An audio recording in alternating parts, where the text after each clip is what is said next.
Right, hello everyone. Thank you for joining us today and welcome to our fourth class Convos talk in partnership with Second Act and funded by Arts Council. I'm Ceri Hand, founder and director of the Working Class Creatives Database, and I'm also here with Chanel Windass, who is my co-director. Chanel and I have created a series of talks in response to feedback from our members. In October 2023, we conducted a survey where many of you expressed a desire for more discussion on representation, sales, confidence, portfolios, and pathways into the arts. A recurring theme, particularly among working class creatives, was confidence and imposter syndrome. So today we are very excited to welcome Ceri Hand, who has created a bespoke talk just for us titled Unmasking the Imposter, Empowering Your Creative Confidence. Before I hand over to Ceri, just a bit of housekeeping. This event will be recorded and also made available online and through Ceri's The Extraordinary Creatives podcast. Please keep your mics and cameras off and kindly adhere to our code of conduct, which we've just popped in the chat. If you have any questions, please pop them in the chat and we'll have time at the end to answer them. Thank you all for being here today, and without further ado, I'm going to hand you over to Ceri to introduce herself and the talk. Oh, you might just need to unmute there, Ceri. There we go. Blimey. It's not as if I'm a novice. There we go. Hello, good evening, and thank you so much, Sarah and Chanel and Alex, for inviting me here this evening. And it's so brilliant to see so many familiar faces, but also some new faces in the house. So I'm going to share a presentation with you in a moment. And because I'm sharing, I'm not going to see your glorious faces for a while, but that does not mean that I don't want to hear from you. So please do put your questions in the chat, and we are going to take questions towards the end, and I'm going to have a chance to get through as many as possible. And I always say in these things that no question is too daft, because we all learn from each other, and that includes me too. So I'm going to learn from anything that comes up for you. So I'm going to invite you all to feedback and share your thoughts as we go. But I will pick those up when a slide pops up that says, ask me anything. And there is nothing off limits, but I will keep your name out of it. Welcome evening, everybody, to today's talk on overcoming imposter syndrome. I'm really glad that you're here because we're diving into a topic that affects many of us, especially in the creative field. We'll explore what imposter syndrome is, why it happens, and most importantly, how you can tackle it effectively. To kick things off, I'm going to ask all of you to pop in the chat and let me know if you have experienced imposter syndrome. How many of you have ever felt like a fraud despite your achievements? Drop it in the chat, because what I'm expecting to happen, because if I was writing this minute, you would know that I have experienced it too, and I still do, even at my ripe old age. So I'm pretty sure that I'm not alone, and I hope that I'm not alone, because actually what I want to share with you is based on not only me overcoming imposter syndrome, but also working with so many wonderful creatives just like you. So who am I? For those of you who haven't met me before, I'm Ceri Hand. I'm the founder and director of Ceri Hand Limited, surprisingly enough, and I'm responsible for coaching, mentoring and training artists and arts professionals across the globe.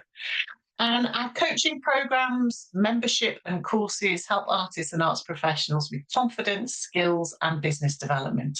And our specialism is helping them to overcome their fears, make a bigger impact and earn more money doing what they love. So I'm really glad that you're here, and I'm going to share just a little bit about my background for those of you who don't know me, because I've worked in the arts for over 30 years now, and I've been lucky enough to work with some of the best creative minds, running public and private galleries and charities, curating over 250 exhibitions and events, and commissioning literally thousands of artworks, from performance to film, sculpture and painting and public art from artists like John Aconfra and Pipolotti Rist, to selling artworks by people like Angela Bullock, Paulina Orlovska and Bassianada to museums like the Tate and the Whitney, and private collectors in the UK, America and Belgium. Now, why am I telling you that? Well, it's not just blowing smoke up my own arse. It's so that you know what kind of question you can ask me when it comes to time for questions, because these roles, senior level roles in organisations like Somerset House that attracted over 2.5 million visitors, through to blue chip commercial art galleries, Simon Lee Gallery, that had outposts in London, Hong Kong and New York. I'm also currently co-chair of Castlefield Gallery, celebrating its 40th year. So artist development has really been at the forefront of everything I've done. And as Ceri told you earlier, this hopefully will be edited into a podcast. So you'll be able to listen back to it in audio form with any luck. So I'm the co-creator. I am the creator and the host of the Extraordinary Creatives podcast. So if you've listened to it, I would love to know which of the episodes resonated with you. And if you haven't listened yet, then I'll share the link to the podcast, or maybe that's something Chanel or Ceri could help with. Put in the chat so you can have a direct link to it. Really, it's a creative introvert's dream having a podcast, and it's the perfect networking tool for me. So to have deep conversations with one person at a time. So I'd love to hear if that resonates with you at all. But I would also love to know who's in the house with us this evening. So please do introduce yourself in the Zoom chat. That's great for me when I stop for questions, but also for everyone else who is currently with us. So really great to hear from you. So who are you? What do you do? And where are you based? So please do take a moment just to put that into the chat. And please don't be shy, because we'd all love to connect with you. So, despite being a literary legend, Maya Angelou once spoke about the feelings of self-doubt that she experienced every time she published a book. Each time I write a book, every time I face that yellow pad, the challenge is so great. I've written 11 books, but each time I think, uh-oh, they're going to find out now. I've run a game on everybody and they're going to find me out. You may be surprised, saddened, or relieved to know that 70% of successful people have experienced imposter syndrome. And those feelings of being phony, unworthy, and full of self-doubt are incredibly common. I hear it from top arts leaders and incredible artists every single day. They often ask, why would anybody be interested in my work? Or I feel like a fraud in those meetings. Everyone else deserves to be there, but I've just winged it.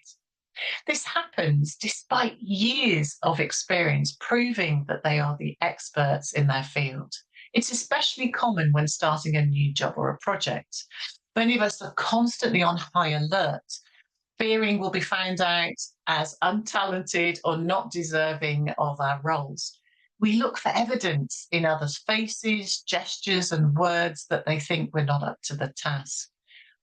10 compliments can be overshadowed by one less than glowing comment. And we take it as proof that we don't cut the mustard.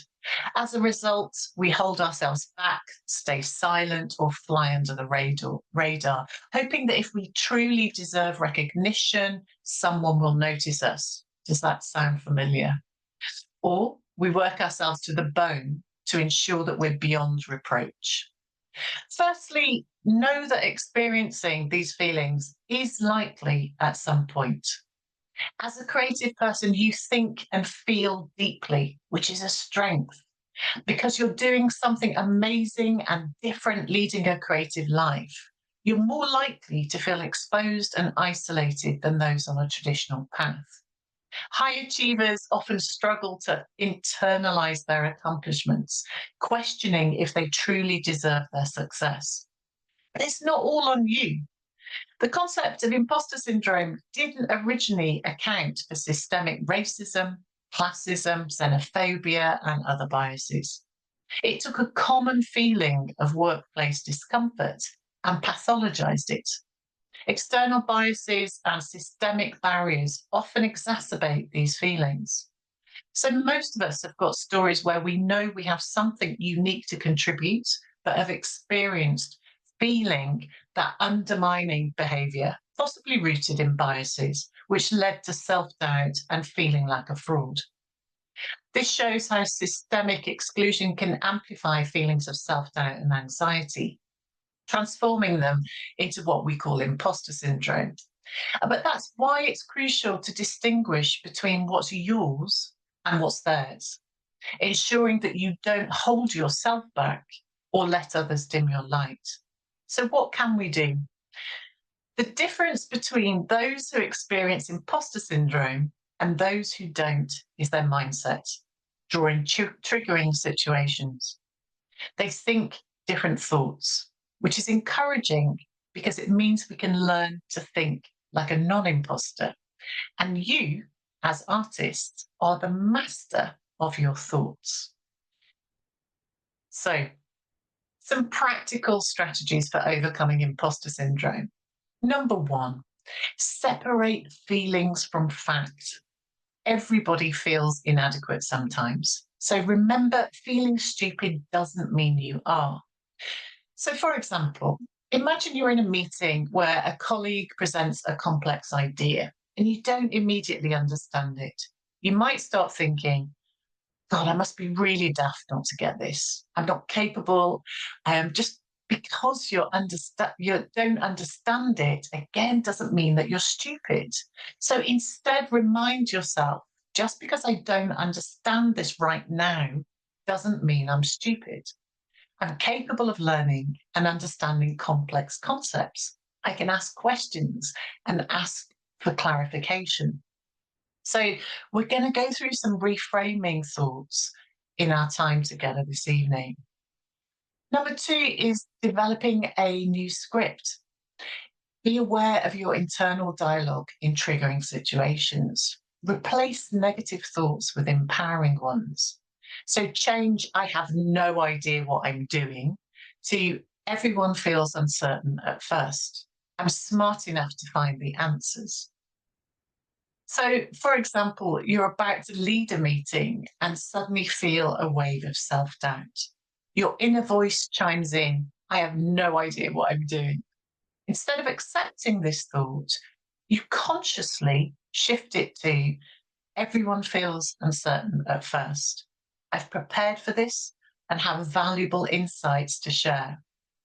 By reframing your internal dialogue, you bolster your confidence and approach the meeting with a more positive mindset, ready to contribute effectively. And this takes practice. We're not going to go from zero to hero, but I want you to just notice these thoughts as they come into your mind's eye, into your head, into your body. You just start noticing them. Number three is you visualize success. It's what athletes do it. It's important because you have the ability to visualize your thoughts because you're artists, you're masters at this. So picture yourself succeeding. Visualization can reduce performance-related stress and enhance your confidence. And in this, you are an expert. So, for example, before giving a presentation, take a few minutes to close your eyes and imagine yourself standing confidently in front of your audience. Picture yourself speaking clearly and engagingly. Seeing the audience nodding in understanding and appreciation. Visualize the presentation ending with applause and positive feedback.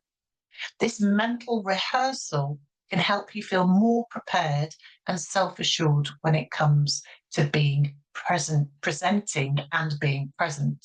Very often we focus so much on the content, learning the content that we're delivering, that we're not visualizing ourselves being the confident person delivering it. And that's the bit that we need to practice, because I know that you know your content. Next up is look around you. A sense of belonging boosts confidence. If you feel out of place because of your unique background or skills, recognize this as a natural response to social stereotypes, not a reflection of your abilities. So, for example, you're at a networking event, and I know how much you love those, and you notice that you're one of the few people from your background in the room. You start to feel out of place and question whether you belong there. Instead of letting this feeling undermine your confidence, remind yourself, my unique background and skills bring valuable perspectives to this event. The discomfort I'm feeling is due to social stereotypes, not a lack of my ability. I belong here just as much as everybody else. Now, believe it or not, I still have to practice this. And I am a 5'10" woman with a white woman with blonde hair. And you probably think that I move through the universe thinking that I own the place. That is not true. I have these feelings just like you. I have to practice these thoughts. Perfectionism has its place. Caring deeply about your work is good. So strive for excellence when it matters most, but don't dwell on routine tasks and forgive yourself for mistakes. So, for example, you're working on a major project that will be presented to a senior person in the organization or in the company that you're keeping, and you spend extra time perfecting every detail, knowing this is important opportunity to show your skills. However, when it comes to routine reports, you're finding yourself spending hours trying to make them perfect. So recognize that whilst creative excellence is crucial for the big project, it's okay to complete the routine reports efficiently without obsessing over minor details. It might be a project that you're being funded for, that you understand because you're an external person working with a team within an institution, for example. That can mean that you often go into that perfectionism as a way of protecting yourself. So please be kind to yourself, because in those moments, your creativity is your specialism. So if you make a small error in the routine task, then remind yourself it's okay to make mistakes. I've put my best effort where it matters the most, which is making the work. So we're going to develop a healthy response to failure, because I personally don't believe in failure. I don't think there's such a thing as failure, only learning opportunities. So instead of beating yourself up, learn from the experience and move on. So, for example, you applied for a grant to fund your latest art project, but you've received a rejection letter. We've all been there. Instead of thinking, I'm a terrible artist, I'll never succeed, reframe your response to, this is an opportunity to learn. I'll ask for feedback on my application, improve my proposal, and apply again next time. Each attempt brings me closer to success. By viewing the rejection as a stepping stone rather than a setback, you maintain a positive outlook and continue to grow from the experience. You'll hear on an upcoming episode of the Extraordinary Creatives podcast that one of our artists on there had 50 rejections before they got their book published. And that's about backing themselves and believing in the work and just keeping going. And that takes a bit of support and the right network and champions to help you to keep going sometimes. Next, write the rules. I want you to challenge beliefs like I should always know the answer or never ask for help. That's very common for many of us, especially that can be a trauma response. It can be a situation where we've had to become very independent at an early age and we find it difficult or challenging to ask for help. But I want you to recognize your right to be wrong, to have off days and to seek assistance. So, for example, you're working on a complex project and you've hit a stumbling block. Instead of thinking, I should know how to fix this, asking for help will make me look like an idiot or incompetent, challenge that belief. Tell yourself, it's okay not to have all the answers. Seeking help is a smart way to solve problems and learn. You reach out to a colleague with more experience and together you find a solution. So this not only resolves the issue, but also reinforces that asking for help is a strength, not a weakness. Next up, I want you to reward yourself. Stop seeking and dismissing external validation. Learn to acknowledge and celebrate your own achievements. So, for example, after completing a significant project that you worked really hard on, instead of waiting for praise from others, take a moment to recognize your own effort. Treat yourself to a small reward, like enjoying a favourite meal or taking a day off to relax. Reflect on what you accomplished and know how you overcame challenges along the way. So, by celebrating your achievements, you reinforce your self worth and you build confidence for future endeavours.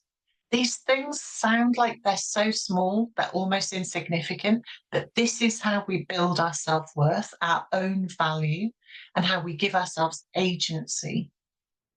So, remember, the most important thing I want you all to take away is that confidence is a process, not an end game. Sometimes you have to improvise. So view this as a skill, not a sign of ineptness. The essence of fake it till you make it is to act confidently, take risks, and let your behavior build your confidence over time. That's not an artifice, it's about learning through taking action. So ask yourself, what would make me feel more confident? Or what would a confident me do in this situation? I love this question. I had to ask myself this when I'm about to do a big presentation on a big public stage with a lot of VIPs that I feel a bit nervous and intimidated about. And I have to ask myself that question at my grand old age of 54. What would a confident me do in this situation? So I'll give you an example. You're at an art gallery opening and you're invited to speak about your work. Feeling nervous, you think, I'm not prepared for this. Instead of backing down, remind yourself, what would a confident me do? You decide to take a deep breath. You share a brief story about your creative process and you engage the audience with a question. By stepping out of your comfort zone and improvising, you not only present yourself confidently, but also discover that you enjoy the experience. Each time you put yourself in these situations, your confidence grows. So just as nerves can be reframed as excitement, we can also reshape our experience of imposter syndrome and support others who feel it too. In group settings, you take the initiative to make everyone feel included and safe to express themselves. And if you find yourself in a toxic environment, consider the long-term effect. Your well-being is paramount and it is never worth sacrificing it. So when it comes to preparing for meetings, and again, this is for all of us freelancers, but also those people who work within institutions or organizations, feeling like an imposter before a meeting can be daunting. But there are practical steps that you can take to boost your confidence and reframe any negative thoughts. So here's how you can prepare before the meeting. Number one, review your accomplishments. Reflect on your achievements and the hard work that brought you here. Write down a few key successes that demonstrate your competence and expertise. Dig deep, they're there for sure. Number two, prepare thoroughly. Familiarise yourself with the meeting agenda and the relevant materials. Knowing your stuff is going to help you feel more confident and less likely to be caught off guard. Number three, set clear goals. Define what you want to achieve in the meeting. Having specific goals can help you stay focused and give you a sense of purpose. Number four, practice self-affirmation. Write down a few positive affirmations about your skills and abilities. For example, I am knowledgeable and capable. My contributions are valuable. And lastly, number five, visualize success. Again, spend a few moments imagining yourself performing confidently and successfully in the meeting. Visualization can help reduce anxiety and improve performance. I used to have a challenging superior that I worked with many moons ago, and they like to catch people off guard in meetings and ask questions that nobody could possibly prepare for. And one of the things I would prepare for was the behavior of that person rather than what they actually said. And so by preparing for myself, believe it or not, feeling amused by the question. So I would smile to myself before I went into the meeting and almost start looking forward to the kind of bonkers question that was going to come my way. And I started treating it like almost like a game of ping pong, where not that I was going to try to be clever in response, but just that I was going to catch whatever they said in a gentle way, and I would hold it and care for the question as if it was part of a game, and I would find a gentle way to give them something useful back. So there are many ways to prepare for meetings with people that we find challenging or triggering, or that might make us feel like an imposter. But preparing is one of the ways that we help ourselves get into our body as well as into our mind. Next up, reframing those negative thoughts is one of the most useful things that we can do. And they will come, because let's face it, our brains are wired for a negative focus to keep ourselves safe. And as creatives, we have the best imaginations in the world. And so when we think about positive things, we also think about the flip side. And we often spend a lot of time thinking about all the things that could go wrong, should go wrong, might go wrong. And we stay there. And so this is a really important thing for us creatives to practice, the reframing of negative thoughts. I want you to challenge them and reframe them with positive, realistic statements. So here are some common negative thoughts and how to reframe them. So the negative thought is, I don't belong here.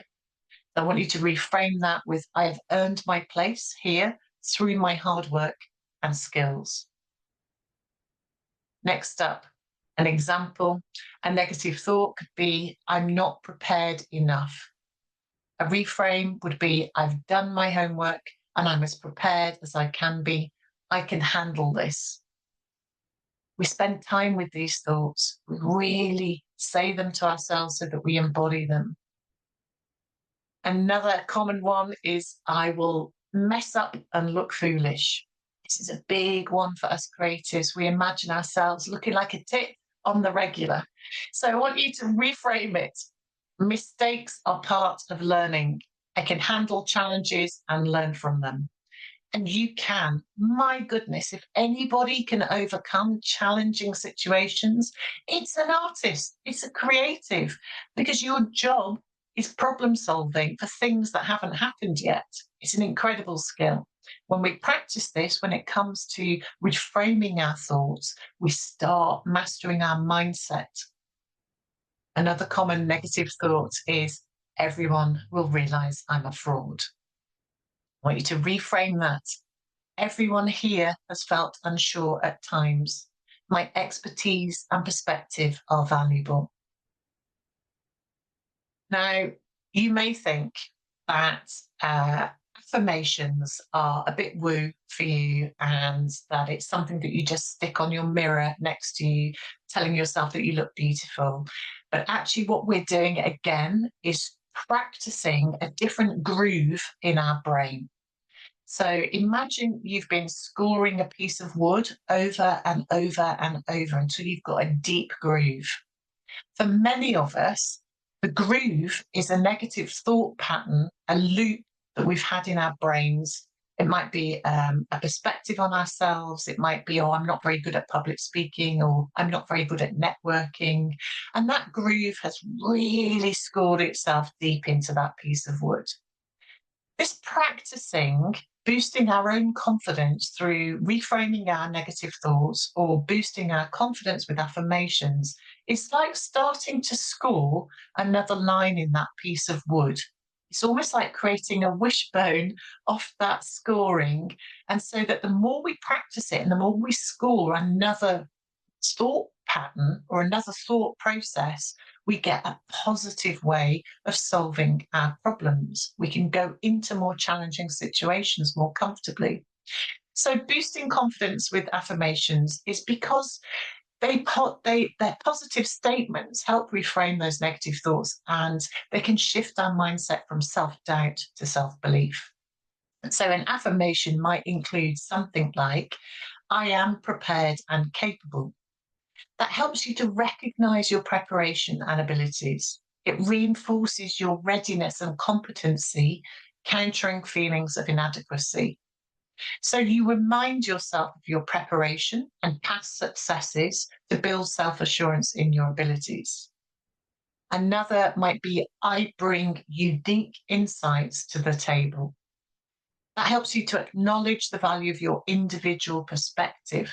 It helps you to counteract the belief that your contributions are not valuable.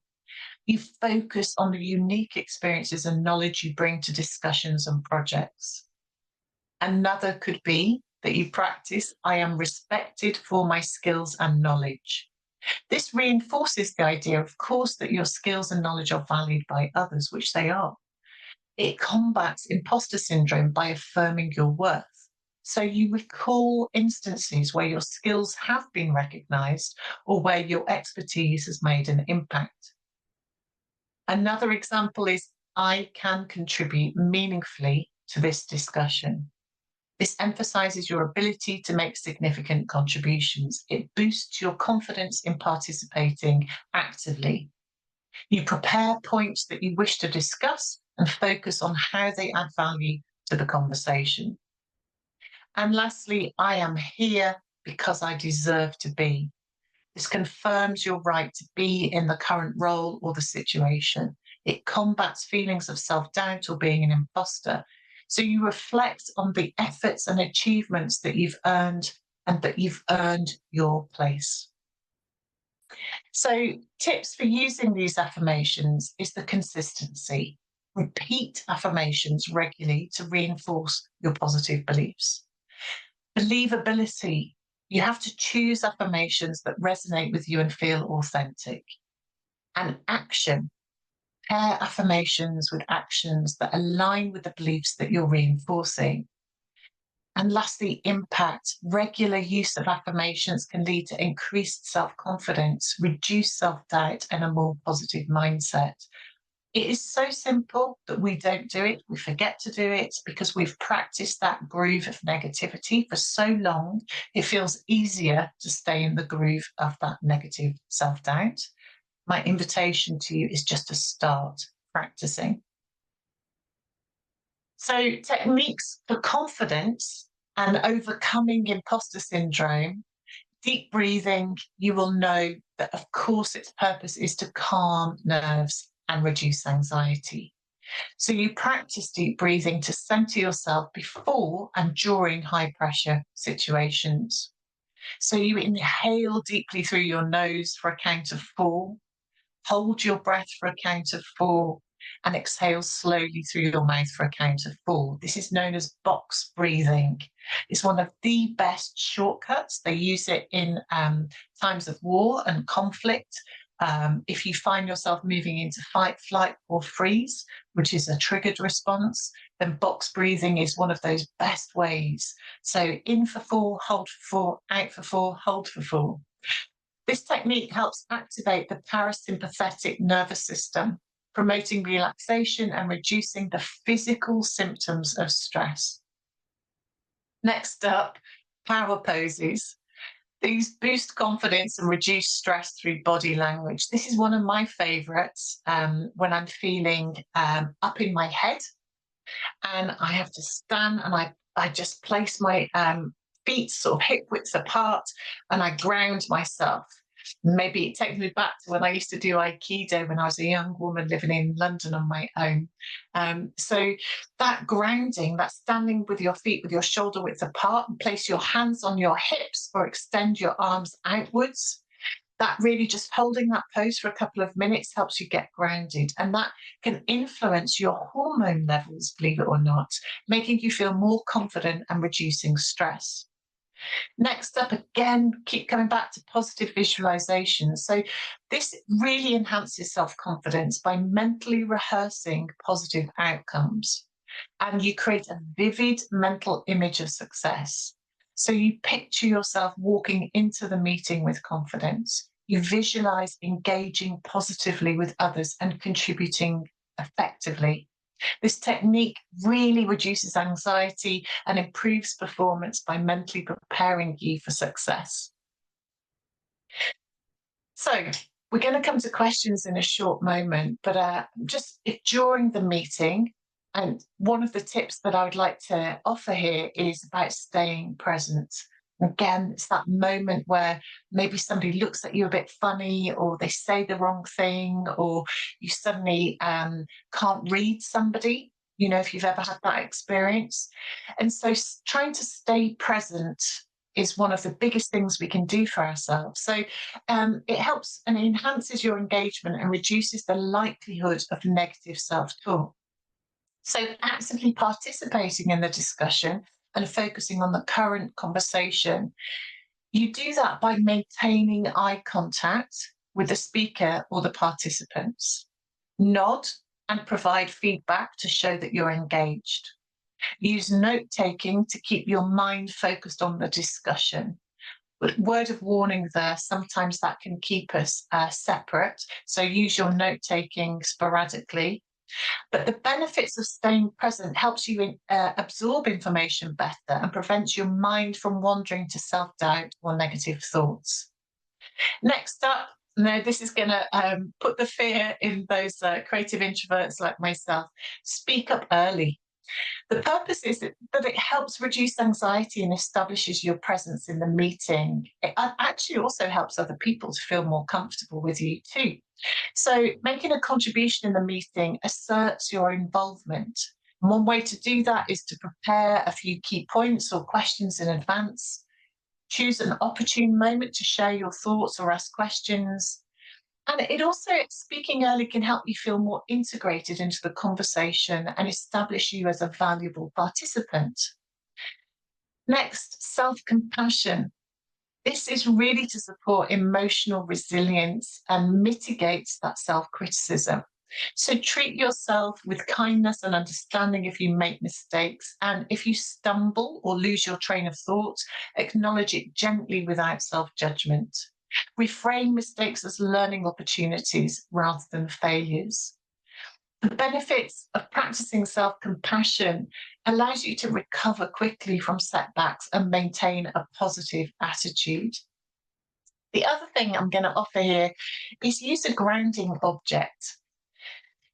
This is really helpful for providing a tangible reminder of your strengths and reminding you of focus. I was just going to look for my grounding object so that I could show you. I have this, it looks like a spear of destiny. It's a sculptural object that I got from the South Coast when I was with a coaching group. And I have it to remind me of my own personal power. I know it sounds like I'm cheesy hippie, but actually it's because, like you, I'm a creative person and I can move it into my head really quickly. So I use this grounding object, which is by my computer here, but I also scrunch my toes. And that's a really useful thing if I'm in a meeting with a challenging person or somebody who triggers me, not for their own reasons, but just because they remind me of a tricky character or something in the past, then I squeeze my toes and that helps me just to come back into my body. So you want to have a tangible reminder of your strengths and to help you maintain your focus. So carrying a small object of personal significance can help you center yourself. For those of you who've got kids, you might have something from the family in your pocket. You might have a sharp object that you can like just hold on to and it just like prick that skin of your finger very gently, of course, like a screw, something from your material initiatives just to bring you back into the body. But it needs to have a positive meaning or emotional significance, like a lucky charm or a small token. And holding or touching the object discreetly when you need a moment of calm or reassurance could be super helpful. So it helps you stay calm and focused, but it also offers that stability and confidence during a high pressure moment. And I guess what I'm saying here is that we all need this support because we've all had challenging moments. We all go through challenging moments. We are not it's not just a linear path, our lives. We have moments where we have to care for family members. We might have a tragedy. We might have be feeling very tired and run down, and therefore we feel a little bit more fragile. Everybody needs this extra support. So there's not a single one of us who doesn't need this stuff. So the reason I'm sharing is because the overall strategy is I want you to prepare. So thoroughly preparing for situations that might be slightly more challenging at times is how you learn to build that resilience and how you learn to overcome imposter syndrome. So if you're preparing for meetings, then you research topics, you draft key points, you anticipate questions. Preparation increases your confidence and reduces anxiety. Challenge your negative thoughts. So actively counteract self-doubt with positive affirmations and evidence of your past successes. Those positive affirmations to reinforce your value and capabilities before and during any meetings or networking events. But one of the cool things is, I want you to take away, is that difference makes a difference. So every single one of you has got something important and useful and gorgeous to contribute in the art world and beyond, in society. You are our thinkers, our makers, our seers. You are the people that shine the path and lead the way. So your skills and experiences are valuable wherever you come from, at whatever point your journey becomes a creative one. You've got something vital to contribute. So preparing thoroughly, challenging negative thoughts, and employing these techniques to manage anxiety means you can present yourself with confidence and effectively manage imposter syndrome. You deserve to be in the meeting, in the show, at the private view, and your contributions are important. I hope this has been helpful, but I'm looking forward to taking your questions. So I'm just going to take a moment so you can ask me anything. I'm going to pick up the questions from the Zoom chat. So I'm going to whiz through as many as I can. And then just before the end, I would love for you to share with me, what will you do differently? I would love to hear if anything has landed with you, anything that you might try, anything that you might do differently, what you might approach differently, please pop in the chat. It would be a real help for me to see what's landed with you. Okay, thanks so much. Okay, I'm gonna stop sharing so that I can come back and pick up questions in the chat. Thank you so much for coming, everybody. Please let me know. Let's see if I can go to questions in the chat. Has anything any questions, anything landed with you? Open that up to Sarah and Chanel too. So nothing's come through as yet, but would you be comfortable if people were to raise their hand and maybe ask? Yeah, of course. Yeah. Great, Satapa. Thank you. Self-affirmations ahead of meetings, brilliant. Love that. Visualizing, really helpful, and a reminder for how important they are. That's great, Jay. Thank you so much. That's brilliant. I understood, Satapa. It's brilliant that you're here too. So actually, let's see, because everyone's camera's off, I'm just going to see, can you use the digital hand up if anyone's got a question? Otherwise, please do pop your questions in the chat if that's too tricky. Great to have so many of you here. I guess a question from myself, Ceri. Yeah, thanks, Chanel. What so I often like lose my train of thought, and I think that is definitely like an anxiety thing with public speaking. And then once you've lost your train of thought, you're sort of focusing on the fact you've just done that. How would you combat that then like in the moment? Yeah, that's a great question. I think, as in most things, I think it's really great to be your authentic self. So if we were in a conversation, and this happens to me quite regularly actually, Chanel, where an artist has gone off on a gorgeous tangent because they are visualizing something over here somewhere, and then they lose that train of thought, and then they come back, and when they say to me, I'm sorry, I've just lost my train of thought, would you remind me, where were we? I can just quite happily and easily let them in on it. So I think the core thing is just not seeing that as a weakness, seeing it as part of being creative and part of a brilliant contribution, because you've got the ability to see multiple narratives simultaneously. And that is that's an incredible skill. And for all artists and creatives, I don't want you to stop having that skill, but you have to let people in to the way that you think. the way that you see information, the way you experience information. And so you just ask for a little pointer. And most people are generous and kind, or are willing to do that with you. And if they're not, then sod 'em. Basically, I think it's really important that you hold your own and know that actually it's just part of who you are. So I'm really glad that that's landed with you, Tracy. Thank you so much. Simona, I know you have a question there. Hello. I'm going to throw a little spanner in the works, maybe. I hope you don't mind, but it's in a completely respect. So I'm just kind of wanting to converse with you about it because I'm genuinely interested in what you'd make of this.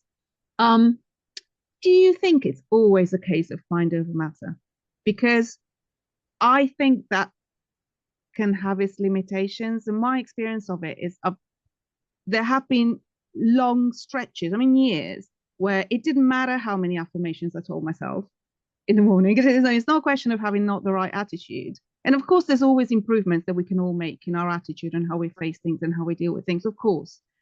But then there's the hard reality of like, if you just cannot make work because you're in such a bad life or financial situation, you know, or it could be an intersection of things, and that sets you back because you're having to stop doing it, and you're having to you know, you don't develop, you know as well as anybody, you know, artists make their better work when they spend usually a lot of time developing it, and they can spend time on it. And so class background and gender and race and nationality and all sorts of other things, health, neurodivergence can impact these things. So what can you think of ways that we can get over this, but not by just, please don't think I'm being disrespectful, I'm really not. I think this is great, and I really value what you say. I really understand what you're saying. You know, it doesn't matter how much I sit in front of the mirror and tell myself great things. That's not the problem. Yeah, I guess the two things, isn't there? Is that really, I guess one of the main things that I teach, Simona, is about having personal agency. And I think that the most important thing, and it's difficult, which is why obviously I spend all my days coaching people, because it's very hard to do on our own. We do have to ask for help, and we do have to get support. And I think that it's not as easy, of course, as just self-affirmations, and that I certainly wouldn't insult anyone by saying that. But I do think that there is a lot we can do, because there are so many old stories in our brains that sometimes we're just not aware of. And you may well be aware of some of yours, but there may be some hidden ones that are thwarting your progress, that actually it takes a different kind of practice to shift that groove. So I guess what I'm saying here is a combination of things, which is what can we apply for ourselves? What can we do for ourselves that doesn't cost any money, that doesn't cost any, it just takes time. And actually the reframe of negative thoughts is harder than just saying the things out loud. It is a practice, but also we will have practiced those thoughts around being skint, not having enough opportunities, being neurodivergent, being on the back foot, not having things come to us. We will have experienced that over and over again for a long time. So the ability to just get out of that groove on our own becomes more difficult. And I think that which is why what these guys are doing here, with the working class status creator base, is incredibly important, because we have to recognise what is external, what is systemic, and what can we do ourselves. So I think there are actions that you can take always to change circumstances. But if you get to a point where you feel like you've tried everything and it's not working for you, that is the time to get somebody to support you with an action plan, a roadmap, and things that suit who you are and where you're at. So I think that I think it's recognizing the context in which you do your best work and what you need in order to do your best work as well. So I'm picking up that question also from Helen here. I think there is always going to be the case where we're working with people who have got more than us, or have more confidence, who have more money, who have more time, who have a team of support. And I think what I'm really hopeful for is that we just don't drown ourselves out with focusing on those things and then shrinking ourselves in the process. So one of the most important things is practicing that self-resilience. That is really important. So I think really what I'm saying here is this is an addition to the things that are going to work for you. And again, I really wouldn't recommend, if you've got to that point where you're deep in a groove and actually feeling frustrated with things, then actually it's time to get some external support as well. I hope that helps. Julia, I find my imposter syndrome pushes me on to do more, prepare more, to not get caught off guard. This helped me forge ahead with my work. Where I fall down is talking about myself, my work positively, as I was brought up not to show off and not to be big-headed, and this is what I struggle with. I get this every single day, Julia, from artists who were brought up with families, particularly who perhaps weren't artists or artists weren't in the family. And that idea that we have to justify ourselves all the time is part of that story. So the off thing, I'm not saying that you're saying this, Julie, but one of the ways that we offset that is to move into perfectionism or workaholism. And so we have to also be aware that sometimes when we want to shift that, like really working our asses off to prove that we need a seat, that we have a seat at the table, that's one of the other ways that we can fall into those gaps. So we get exhausted, we get burnt out. I myself have suffered that over the years, and the system that we're in doesn't necessarily suit us or suit the way our brains work or suit who we are as humans. So we have to be aware of what we've inherited, what's somebody else's story, what's our own story, and if we need to reframe or to reset how we're looking at and thinking about our own capabilities, then we have to do some of that work. So I think there is no such thing in my book about brilliant women artists, and actually I'm inviting a lot of them onto the podcast who are backing their work. And I think that's one way that I would just recommend shifting this separation between you, the artist, and the work. So if we think instead that you are bigging up the work rather than yourself, then that might help, Julia. It's just a slight reframe, which is I've made this incredible body of work. I'm a human who was like come into the world, I've practiced and I've got these skills, and don't you think it's amazing that I've created this thing?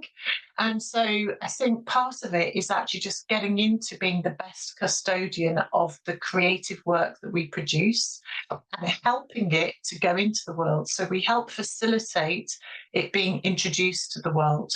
So I think when you practice instead being that person who supports the work having the best fighting chance in the universe, then that helps you to separate you from the work. And that isn't, I'm not saying that the work shouldn't be personal, because I do believe that the personal is political, and I do believe that you are always imprinted in the work in some way. But it's just a different way of thinking about it, which means that we can have more critical conversations about the work without feeling like we personally are being criticised. So that changes the kind of feedback that we might invite. I hope that helps. Aparna, I feel like I haven't been able to keep up with the changes in my industry, mainly because I'm not a fan of the newer trends. However, negotiate this feeling of not really wanting to gain these new skills like social media, but also realizing that I don't want to be a dinosaur? I love that question. Sutapa, I'll come to you next.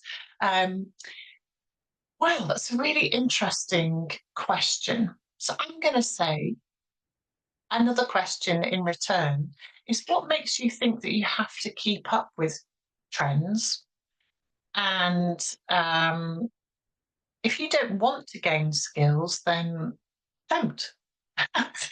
So the core thing is maybe you think, and I'm gonna read between the lines here, that if you don't keep up with trends, you're missing out. And if you don't learn these new skills, then you are going to be overlooked in some way. Is that behind your question, maybe? In which case, I would say there are ways that you can develop relationships with people without being on social media.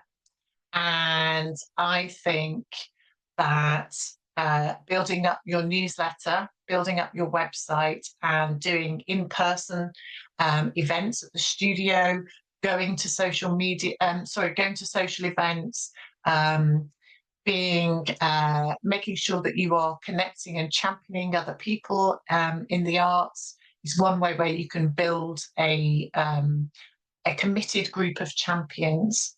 So you don't have to be on social media every minute of every day to be successful, but you do have to participate in the art world that you want to be part of. So there are many different art worlds. There are many different ways of being in the arts. And I think firstly, acknowledging and coming to terms with the kind of art world you want to be in is one of those first things. And then you look at what you are capable and want to do. When I say capable, I mean within the time you have available, the budget you have available, the mental health, physical well-being capabilities.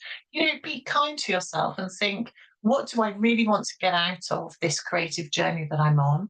Who am I prepared to connect with, and how serves the way that I want to show up? So you find the journey that is right for you, Apani, and just you have to resist the pressure. And if you don't want to, I know one artist that I've done many, many shows with. I've sold their work to national, international collections. They're not on social media, but they do participate. They apply for things. They go to people's openings occasionally, not that often, but they do make a big thing about connecting with people via email.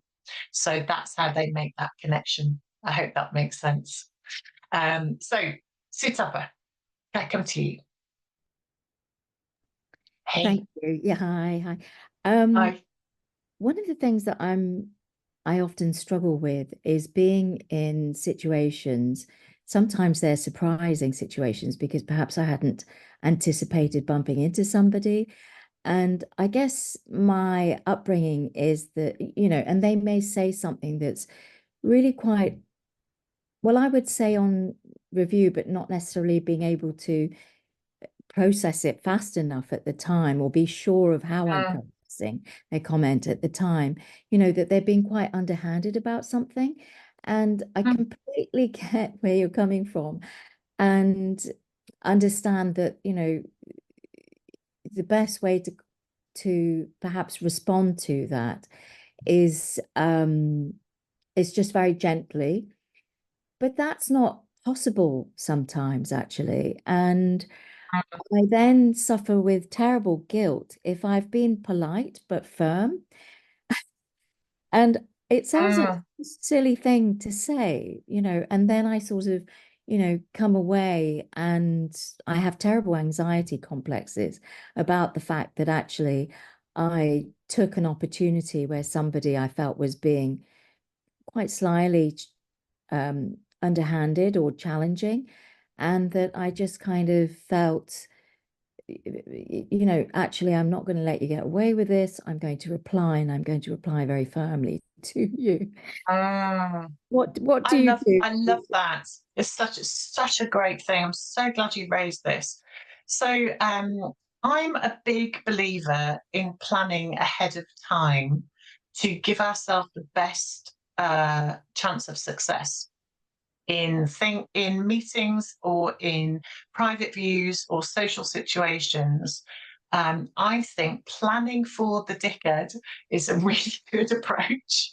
And by that, I mean, there is always one, right? Let's face it, there's always one where somebody who doesn't maybe have the right social skills, they don't edit themselves, they blurt something out. Maybe they're just, there are lots of reasons why people behave the way they behave that we are not able to control. So when we plan ahead of time, in terms of understanding that we're not always privy to the thought processes that go in advance of the thing they've actually said. And we might not also be in the situation where we can really decode what they've said in the most correct way for ourselves at that time.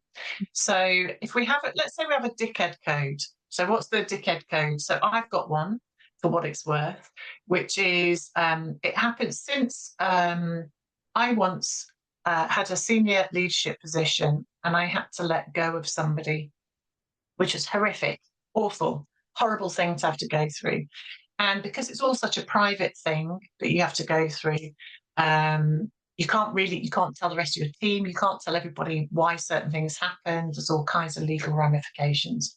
And at the opening of one of the major events of my career, somebody decided to come up and give me what for as to why I was such a terrible person for having had done this, not knowing the full story. And it was challenging, but also very upsetting because firstly, the things they were saying weren't true. Secondly, the timing of it. And thirdly, I was kind of blindsided because I thought they were my friend. And it was all very challenging. And the whole thing was a horrific experience, full stop.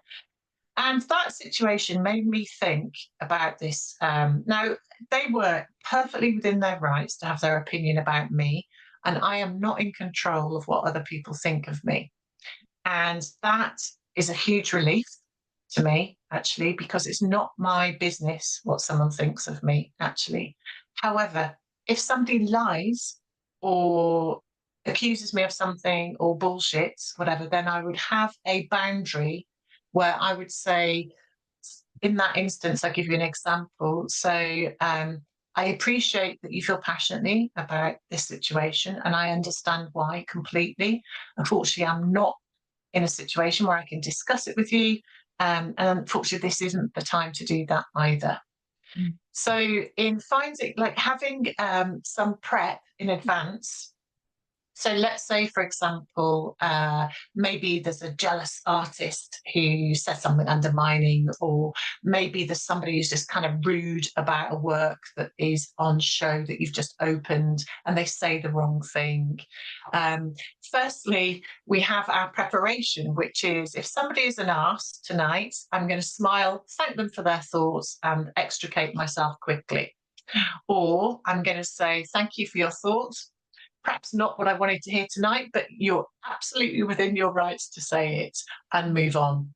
So there's something about preparing ahead of time for people not behaving in a way that is good, useful, or kind. However, I believe and I know of you to be a kind, thoughtful, and generous person. So how we prepare is to be the kind, generous, and thoughtful person with boundaries. So that kind, thoughtful, generous person who moves through the world being like that, if somebody crosses your boundaries, then you could say, do you know, I'm really not comfortable with having this discussion tonight. And actually, I don't think that I'm going to be able to respond in a useful or interesting way. So would you mind if we just leave it for tonight? Do you know, so there are people who actually feel like giving a little verbal slap to. I totally get that. And my main response in that moment is just a smile. Because when you smile, you deflate that warrior in you. And there's something about that when you move into that kind of fight, flight, or freeze, which is one response to somebody else's behavior, you have to bring yourself back into your body. So the pause is the best skill that we can learn.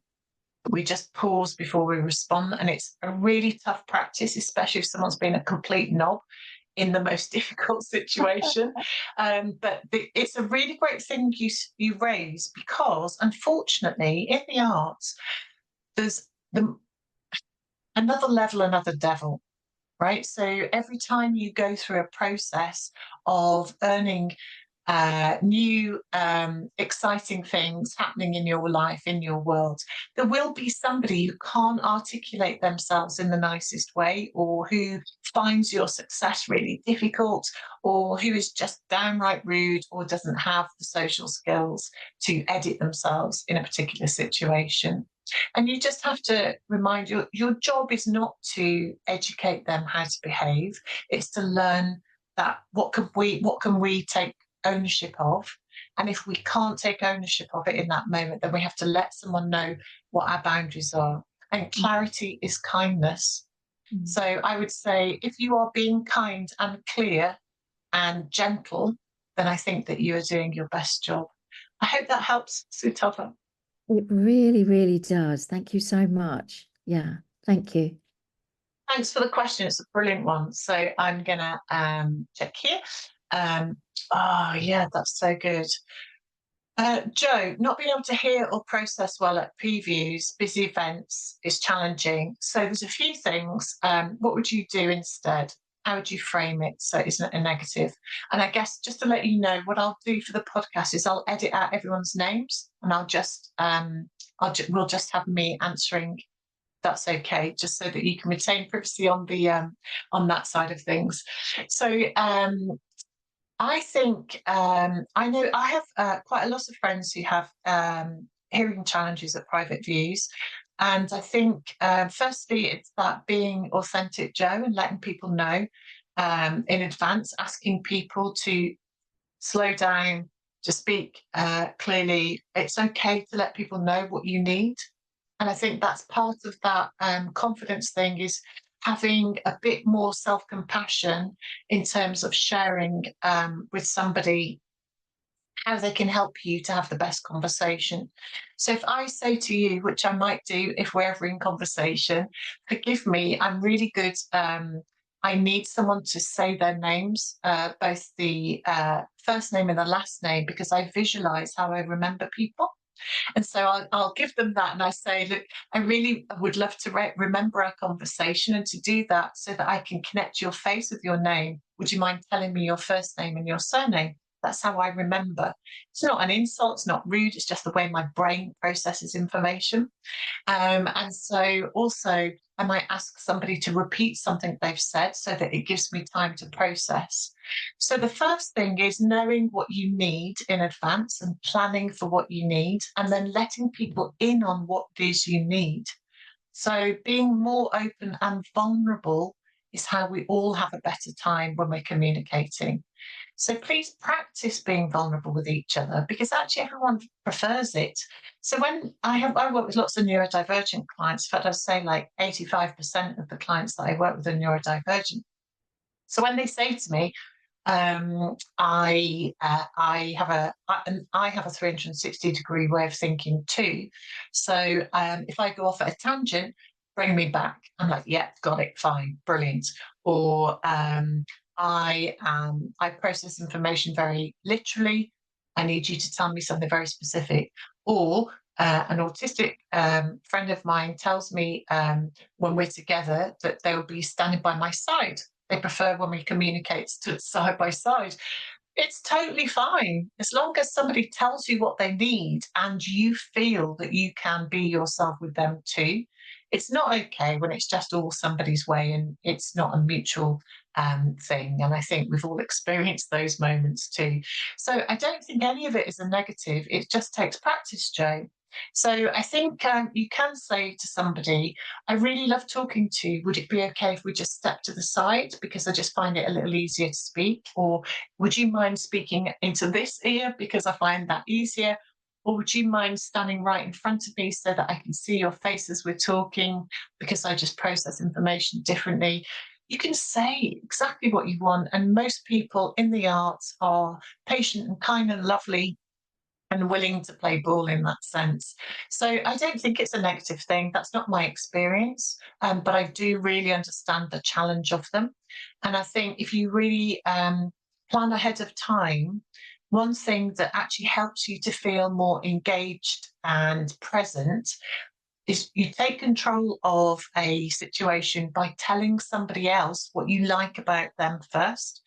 So if you go to a private view and you see somebody on their own, you might say, oh, I love your shoes, or a great handbag, or, oh, have you been here long? Have you managed to see all the work yet? So by breaking that barrier yourself and taking control of that, the way that you engage with somebody, you can take the sting out of that fear a little bit. Does that help? I hope so. I would just say be brave, because it's really important. I'm so glad that this has been useful to you. Thank you for letting me know.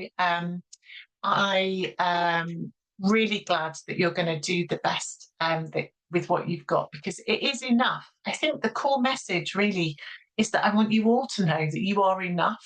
You're a brilliant artist. You're making your best work. You're doing the best you can. And that actually that's all we can keep doing. And if we encounter the occasional snark or someone who isn't finding life difficult, remember that most people who say negative things are having a tough time. They're not really that happy. So when we try and remember that, then actually it shifts that kind of urge to give them a little slap.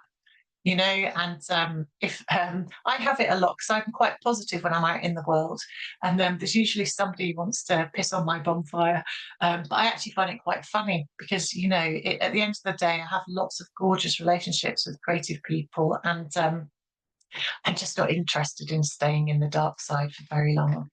So I thank you so much for letting us know, and I'm glad that you're staying focused, believing in your artistic practice and not getting distracted with what others are doing. I love that. So thank you. I've got just a little bit longer to answer any questions. If anybody's got any more, please do let me know. Simona, have you still got your hand up from the previous question, or did you have a follow-up? I'm sorry, I'm just being techno-gran and I can't work out, I'm on my phone, I can't work out how to take it down. No, I just wanted to check that you're okay. Sorry, just ignore me. Okay, no worries. I would never ignore you. I love you, Simona. So I want you to do have an amazing creative career. So I'm going to pick up then M. Saying I struggle follow up with this. Oh yeah, I find myself attending events and supporting myself to make connections, triggers, and my imposter syndrome a lot. And then I struggle following up with those connections. Do you have any tips for pushing through that extra block? Yes. This is not aimed at you, so please don't worry. I would say when we take the light off ourselves for a moment and we focus on somebody else, that can take the pressure off enormously. So I often say to myself, it's not about you, love, it's about the other person. So when we think about how can I make the other person feel good, then we just stop worrying about whether we look like a dick or not. So when you go to another event, like I was suggesting, let's say, for example, you go and you see Camilla or Mills or Tracy or Melissa in the in the room, and you go up and you say, hey, I really liked that question that you asked at that event that we went to, or you just make a comment that helps you to get out of your head as quickly as possible and into the room with the people that are there. Then you follow up on socials just by sending as quickly as you can. You send a quick direct message to them and say, great to see you. Thanks so much for taking a few minutes to say hello. That's it. So pushing through the extra block, and again, this is going to be really cheesy, but I don't care, I'm going there. It is about love. If you want more love, you have to give more love. It's really that simple. That goes with increasing your network, increasing your connections with people. You have to take the pressure off yourself, but make it about other people. And you will find that you start getting in the zone a little bit more quickly, and that people remember you because you've made them feel great. It's the biggest hack and shortcut to you stop worrying about yourself. So I would say take action as quickly as you can on firstly reframing those thoughts as they come in, they fly in to your mind's eye. Don't jump on the back of them. Just let them go through. Just watch them, let them go through. Don't jump on the back of them, and then reframe them. So pause, let the thought pass, and then do a reframe, and then take action as quickly as possible so that you don't go into that groove, that channel that you've been there for a long time. Remember, you've practiced being that person who might hide or find reasons not to. So we have to practice a lot longer to do things the other way. So take this as a start. It's a start of a new era where you're practicing being an artist who is happy to share the love with other people, and see what comes your way, because I promise you it works. I hope that helps. I'm so glad that you've joined us. Thank you so much, Alan. And thank you. How do you know if you're successful? How do you know if you're successful? It's a really good question. I think in the broadest sense, I think that you stop second guessing yourself as much, that you start to enjoy some of your own quirks and idiosyncrasies, that you realize that they are a help, not a hindrance, that you are capable of much more than you realized and that you thought, and that you can overcome really shit things. And I think the strength in resilience is knowing that I am a person who can overcome shit things and or live with them simultaneously to them feeling shit. I think life is 50, right? None of us get out of here alive. So we go through good times, we go through bad times. And success for me means that I can deliberately choose on purpose when I get to enjoy the moments. I can deliberately choose on purpose whether I jump on the back of that thought of that person doesn't like me, or that person thinks I'm a dick, or that space is not for me, that place is not for me. I choose to not jump on the back of those thoughts. I choose other thoughts and I practice it. And it's taken me a long time. But the reason I'm sharing it with you is because I know it works. Because the more you practice being a person who wants to stay in the light and in love and in generosity and kindness, the more you attract it and the more opportunities you get. So that's what success is for me. I hope that helps. Jared's got a question. Hello, can you hear me? Yes, I can. Yeah. Thanks for coming. I can help. Thank you. I'm so glad that I met you. I got you from visiting from a friend. He told me about you, so I'm really excited about your program. But one of the things I have as an artist is I've been trying to get in galleries for a very long time, and a lot of times I've had almost 100% rejections, and I feel like I'm to a point where I don't feel like the artwork even wants my work. So by me having a manager, it kind of gave me more confidence. But in the back of my head, I'm thinking there's going to be a time where I'm going to have to go into galleries or museums, and I feel like the museums is like one of the things that I'm looking toward trying to get into. I just have that really bad um experience with dealing with galleries, and I'm trying to overcome that and not be so they're my enemy, you know, they don't care about me, and I'm trying to overcome that. Okay. Thank you so much for your honesty and for that question. There's a few things in there, Jared. So I think what you've, if you don't mind me saying, there's a few things that you've shared where you've exemplified the perfect example of what every artist I've ever worked with, and that is thousands, experiences, in that you're having all of the thoughts all at the same time. So the first thing I'd love to offer to you and to everyone else here is we have to chunk down these things. Okay, so we're going to chunk down some of these things, which is we're going to push galleries out the window for a minute. Let's just put them over there, because I think the first thing is finding our tribe, finding our audience, finding people who love our work and who want to champion us and our work. So we start with our local, national, and then we move to international. We start with early sort of the people who really get us. And that hunt for people who really get us and become our deep champions is one of the biggest quests for us artists, that actually we have to focus on only 10 to 12 champions. That's all it takes to help you get your career off the ground. So that process, instead of squashing yourself in is it a round peg in a square hole or vice versa, we are looking for, this is my phrase for myself. So I'm a weirdo, right? So I'm a out and out freak, happy. I don't make any apologies for my weird brain. I am thankful that I have this kind of brain, frankly. I like operating in a world of people who think and see things differently. I'm not trying to squash myself into a place that doesn't need or want or give two shits about the same kind of thing that I care about. So the first question is, are you in the right tribe? And the fact that you're here tells me that you've made a great choice. And the fact that obviously you're with me in the membership, I'm very grateful for, because I think that I can support you starting to make peace with your own brand of delicious weirdness. Secondly, I would say that we're not trying to convince or prove anything to anybody.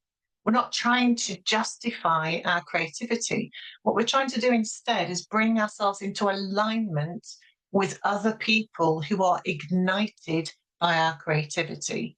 So when we get over this idea that we're trying to push water uphill to convince people that our brand of Kool-Aid is the best, and we actually think, no, sod it, actually, this is what I do, this is who I am, this is how I roll, this is the kind of stuff that I'm into. Do you like it? Are you into it too? When we start bringing and relaxing into that, then we actually start to find, okay, so I'm finding one person, two persons, we find 10 people. That's it. We go deep with 10 people instead of this big grey soup of like 10 trillion zillion people, this faceless sea of collectors, curators, producers, commissioners, museum directors. We have to go, we chunk it down. So the question is, we seek advice from each other. We find the membership, we find the group of people that like our brand of Kool-Aid, and then we actually start building the confidence to ask for more specific feedback. So we ask people, hey, what do you think of this weird thing that I've made? Have you got any further thoughts on it? Do you know anybody who likes my kind of weirdness? You know, we start asking the question, if you know one person that would be interested in my kind of work. So we start building this connection. So instead of trying to, and I get this, I really understand this happens a lot for artists that feel the pressure from themselves or from somebody else. Maybe they've got a partner who wants them to earn more money, or they've left a different job to dedicate themselves fully to art, and they're putting themselves under enormous pressure to make it. And I want you to enjoy the process. This is about having the best life you can possibly have. This idea of making it is bullshit. There is no it. This is it. We are all in it, having a wild time, because a creative life is the best life, because it's a whole way of being. So this is really about finding people who just really want to roll with you and who are excited by you and what you do. I hope that goes some way to answer your question, Tarot. I think just don't be so hard on yourself. I think the fact that you've got a manager is awesome. And I think help them to do their magic with you and just start chunking it down, one thing at a time. Is that helpful? Yes. I hope so. Yes, it did. I'm actually, now that you're saying it that way, it makes better sense. It's like I don't feel like, I hope it's not saying bad, but take out the trash and start over, or, just start with what I have now and build up what I got. That's it. Exactly. Start with what you've got. You are enough. The work is enough. And you are just going to start feeling enthusiastic about it and sharing your enthusiasm with people. That's it. It's the transference of enthusiasm. That's how you build your network. I hope that makes sense. Yes, it does. Okay. Thank you so much. Oh, you're welcome. Okay, so I know we're coming up towards an end. So I am going to say that I think it's really important that we start with ourselves first, that we are the most important person in our creative journey. And unless you start honoring yourself and the work as if it's the most exciting and glorious gift that you've been given, it's very hard to put yourself in a space with somebody else and not get knocked off your perch. And yet we all do. It will happen. It can happen. It might happen tomorrow. But the fact is, we're going to keep giving ourselves some new reasons to get back up on our perch, because actually, it's only our journey. There is no right or wrong. So there is nothing that you do that is going to be wrong. There is no wrong. Life is like an abstract thing. We're all making it up. So the most important thing is that you surround yourself with good people. Surround yourself with people who want the best for you, who love and enjoy the fact that you are doing well, who are excited by your talent, who are not scared by your light. They are illuminated by it. And I know that that's tough because we've all got friends who can be a real Debbie Downer and piss on our bonfire. I get that. And it's not their fault because they're really finding things hard. But nevertheless, if you want to thrive, then you have to surround yourself with people who want you to be in that room, who want you to do well. You've got to want it for yourself first and foremost. And I want it for all of you because you deserve it. It's an exciting life if you give yourself the best chance first and foremost. So start with yourself and then chunk it down one day at a time. I hope this has been helpful. But I'm going to invite you guys, before we just close, I'm just going to ask you all that if you would like to stay connected to the work that I do in particular, please do check out our membership, which I am just going to, and these guys have given me permission to do this, don't worry, because like I said, there's enough pieces of the pie to go round. So we are supporting each other and I support them, they support me. That's where you can get hold of us. We have a membership at the moment until the 29th of September. It is £5 per month for the whole year. You get coached by me. You get art surgeries where I answer all your questions, a bit like we've been doing this every week for 30 minutes. I'm coaching this week in the membership on artist statements, doing live coaching. Thank you, Mills. And we've also got experts in residence. So you can get further support from me and from Chanel, Seren and Alex. But I hope this has been helpful. Thanks so much. But please do put in the chat what your takeaway is and what you're going to put into practice. Thank you, Sataka. That's so kind. Thank you. Thank you so much, Ceri. The really generous talk that we just had there. I'm excited to watch it back all over again as well. Oh, thanks so much. Thank you so much, Ceri. Thank you. Oh, thank you. I really appreciate that. Thank you. Thank you. Thanks, Jared. Thanks for coming, everybody. Be brave, be bold, be brilliant. Thank you. See you guys soon. Thanks so much. Bye. Bye. Bye.